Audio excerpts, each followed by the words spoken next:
Hey everybody, it's K-Ball here from ZURB. Today we're going to be learning how to use the new foundation building block system that we just released to create your own building block. Building blocks are just snippets of code that build complex components, and in the new system you can build them straight in a build system that is very similar to any sort of ZURB stack foundation project you might have worked before. We'll go into what are the pieces that you have to code, how they fit together, and how they generate a beautiful building block page as easy as 1, 2, 3. Let's get into it.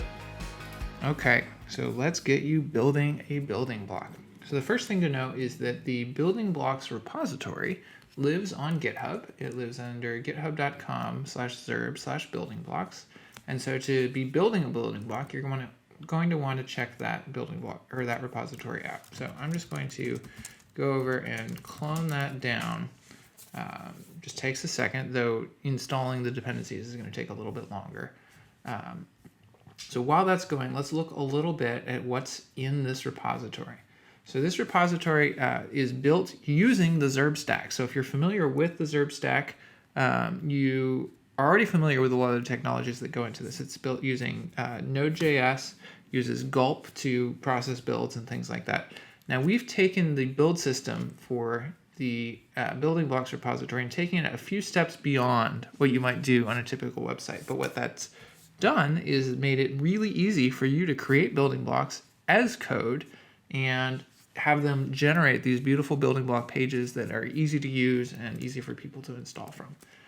So it looks like my clone has finished. Let me go into that directory, and we have both npm dependencies and Bower dependencies. So we're going to do an npm install and a Bower install, get those things started and ready to go.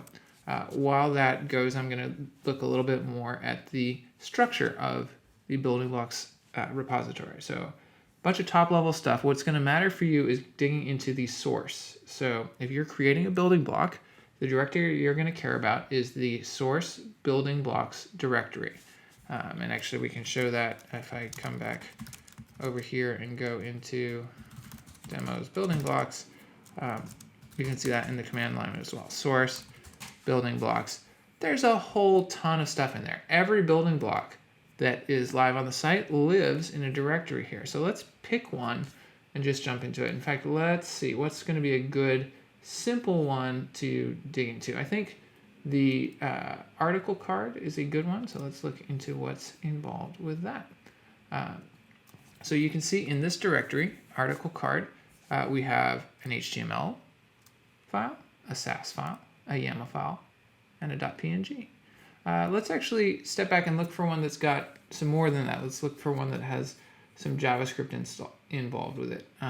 It's a little bit more complicated, but I know that the dashboard layout that we cover actually in the installation example video has some JavaScript involved with it. In fact, it has a lot of stuff involved in it. So let's look at this. This has, I believe, every different item that we can touch. So it has HTML, it has JavaScript, it has Sass. It also has a layout Sass, which we'll talk about in a sec. It's got this YAML file. So let's actually look at what an example YAML file might look like. So this is the metadata for a building block. So when you create your building block, possibly the first thing you'll want to do is create your YAML file. We look at this one for the app dashboard layout. It has a name associated with it. It has a description. It has a category. It has potentially some tags, what versions of Foundation it's expected to work with. Don't worry too much about the container class right now. Then it has an author associated with it, which is your name, your chance to be famous, your GitHub profile at a minimum. This is where we're going to pull your image from for the building block site. And you can also add things like your Twitter account and your Foundation forum account. If we go back and look at what these other files in, these files are literally the contents of your building block. This is just code. It's managed within your code system. And when we start tinkering with this and creating this, it's going to work in the build system as is. So as soon as our dependencies are done installing over here, we'll just start building a building block for you to try out. Similarly, the Sass associated with this is just Sass code It will be evaluated in the context of a foundation project. So it will have access to all of foundation mix-ins, will have access to standard foundation settings, things like that. So I don't know if there's an example. Yeah, here we can see we're referencing primary color, we're referencing white, things like that. In fact, a good building block will depend on the components in your settings file because then it's actually customizable when you install it in a new project. It takes on the flavor of that project right away.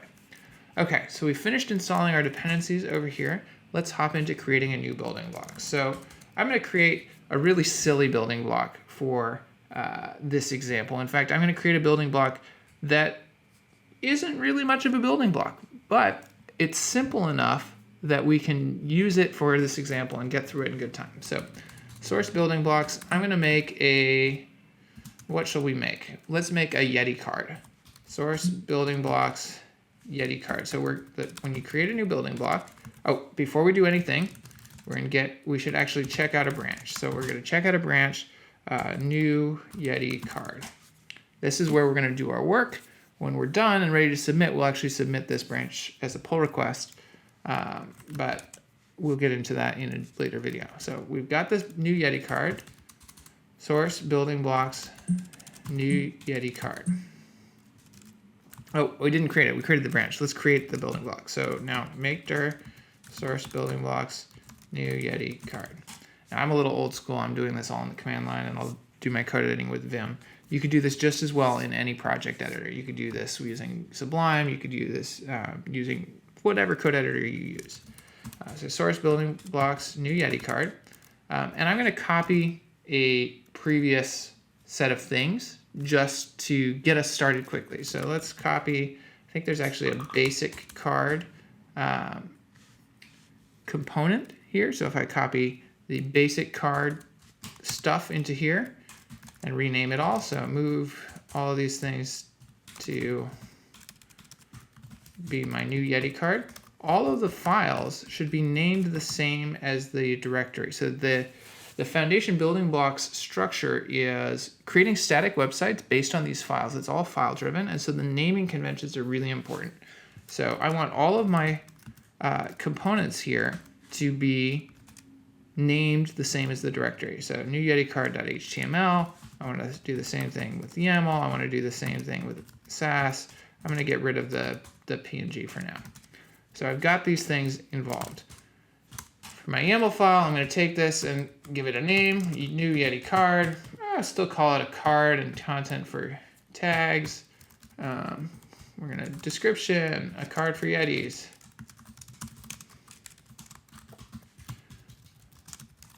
We'll do version 63631. Cards are available in Foundation as of 6.3 and 6.3.1. This is an interesting one. So you can have your building blocks be either expected to work in the flex grid or the float grid. So Foundation lets you choose whether you're in flex grid mode or float grid mode. By default with building blocks, given the way the world is moving, our default is flex. So all building blocks by default will be built within the flex grid with Foundation settings that has flex enabled, though you can actually specify otherwise. So if you want float, you can set grid float. Container class is one way to specify what's the container that your building block will be rendered within. So for now, let's get rid of the grid. We want this to be a flex card. All good things are flex. I'm K-Ball. I love Flexbox. But let's keep it this way for now. And let's jump into the new Yeti card HTML. So this thing was an old card somebody did. We're going to get rid of most of the content in here. And just essentially have a card. We'll call it a Yeti card. We can even have it have the Foundation card class on it. We'll put a card divider in here that just says Yetis. Put some other stuff. Maybe we'll have a Yeti image. Let me go find a good Yeti image. So Foundation, ZURB.com. Where's the Yeti? Let's just put this guy on there. Where's that image? Oh, my dev tools are off screen. Here they are. Actually, I'll just open that image in a new tab so I can link to it directly. So we'll put that image in our card.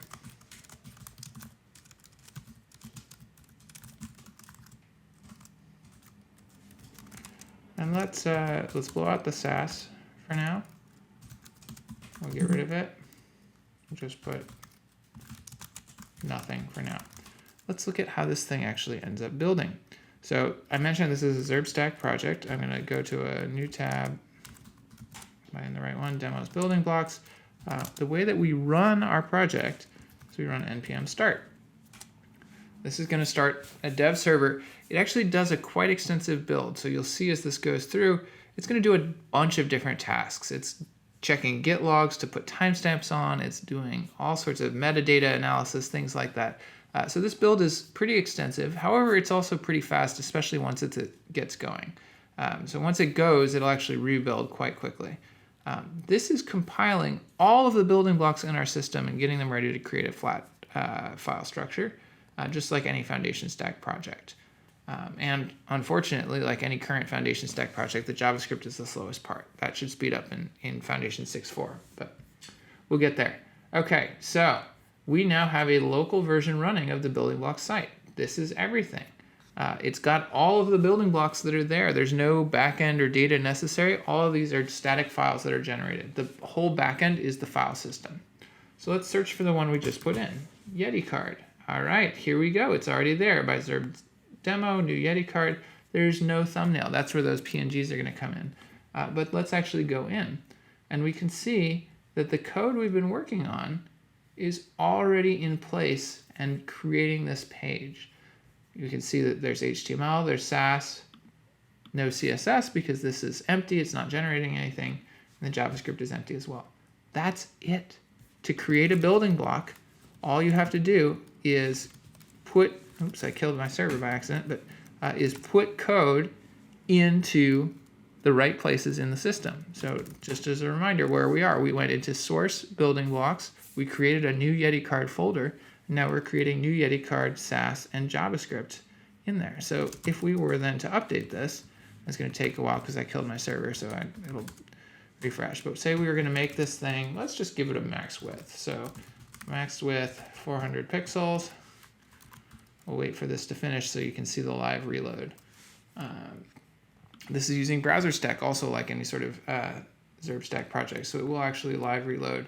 Sometimes it actually reloads a couple of extra times because what we're doing here is we're running an iframe inside of the building block page. We'll track that down eventually and fix it.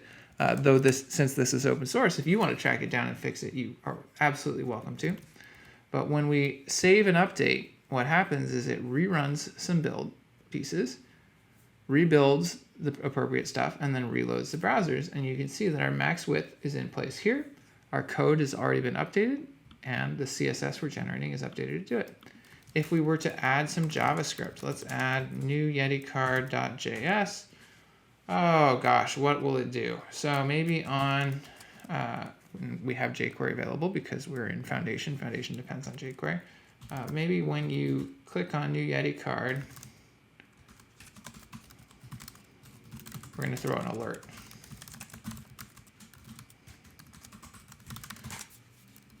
Oops, I had a typo in there, but I put my JavaScript in place, save, and you can see it is already rebuilding. That JavaScript is in place. And if I click on this thing, oh, it's not working. Do we have a typo? Oh, it's not called new Yeti card. It's called Yeti card. That's the problem. Save it. It should update in place. And we click on this thing, and there's our alert. So building a building block is just as easy as writing code in your code environment. My code environment happens to be the terminal and VI, so you see me doing there. But it's just code within code. You run the build system, and it just works. So we'll go into in a future video how to submit a building block once you're happy with it, once you've got it built. But that's it. That's all it takes to get a new building block running in the building block system. Alright, so now you've learned how easy it is to create a building block using just HTML, Sass, and JavaScript. And you've even learned how you can make them lay out however you want beautifully by defining a layout and some layout styles. Next, we're going to be talking about how you can submit these building blocks to the Foundation Building Blocks repository using a pull request so that you can have your building blocks featured live on the site. So join me for the next video on how to submit a building block.